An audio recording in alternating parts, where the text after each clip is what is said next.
Assalamualaikum warahmatullahi wabarakatuh. Saya Johan Muhammad Afisena dari kelas 11 Elektro 2. Kali ini saya akan menjelaskan yaitu salah satu jenis dari ancaman di bidang politik dalam negara. Video ini saya buat untuk memenuhi tugas dari mata pelajaran PKN. Kali ini saya akan membahas salah satu ancaman dari bidang politik yaitu penyalahgunaan wewenang. Tentu saja, pejabat publik adalah orang-orang yang diberikan kepercayaan untuk ditunjuk dan diberi tugas untuk memiliki posisi atau jabatan tertentu pada badan publik.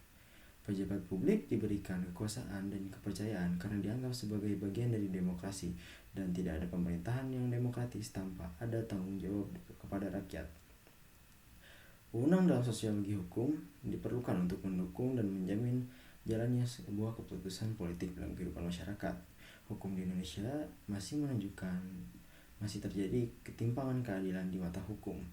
Hal ini ditandai dengan fakta bahwa Indonesia merupakan negara dengan tingkat penyalahgunaan wewenang tertinggi di Asia. Untuk contoh dari penyalahgunaan wewenang yaitu korupsi, nepotisme, dan sebagainya. Berikut adalah definisi dari penyalahan wewenang. Penyalahan wewenang untuk melakukan tindakan-tindakan yang bertentangan dengan kepentingan umum atau untuk menguntungkan kepentingan pribadi, kelompok, atau suatu golongan. Penyalahan wewenang ini sering terjadi dikarenakan salah satunya yaitu kekuasaan yang tidak dapat dikendalikan. Banyak pejabat publik yang tidak dapat menahan keinginan untuk memiliki segalanya, termasuk kekuatan, sehingga banyak yang menyalahgunakan wewenang.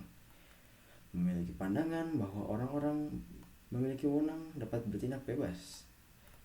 Lemahnya penegakan hukum terhadap perilaku penyalahgunaan wewenang, tuntutan ekonomi, moral dan mental yang lemah, dan juga pengawasan yang lemah.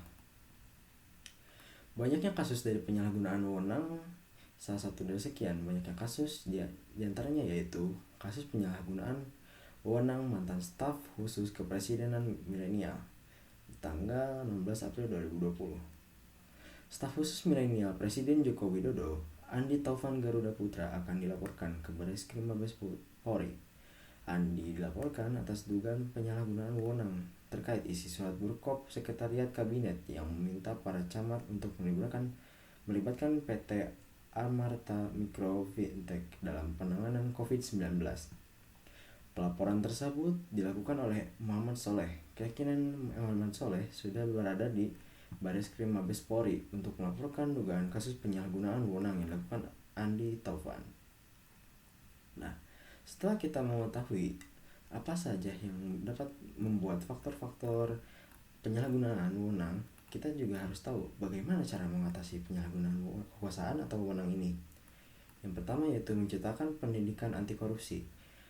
Pendidikan ini harus dimulai dari awal sejak dini dikarenakan agar tertanam pada diri kita sendiri. Yang kedua yaitu membangun supremasi hukum dengan kuat.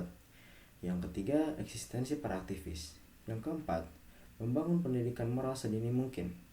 Dan juga tentu saja moral berperan dalam penyalahgunaan kekuasaan dikarenakan penyalahgunaan tersebut bisa saja diakibatkan oleh moral yang hancur atau terdegradasi. Yang kelima, dilakukannya pemeriksaan secara menyeluruh. Tentu saja dengan dilakukannya pemeriksaan tidak hanya mencari jika ada penyalahgunaan kekuasaan, namun juga membuat calon-calon orang yang akan menyalahgunakan kekuasaan berpikir kembali untuk melakukan penyalahgunaan wewenang. Sekian materi yang saya bawakan untuk ancaman di bidang politik dalam negeri. Mohon maaf bila ada kata yang menyinggung atau kesalahan. Saya pamit. Assalamualaikum warahmatullahi wabarakatuh.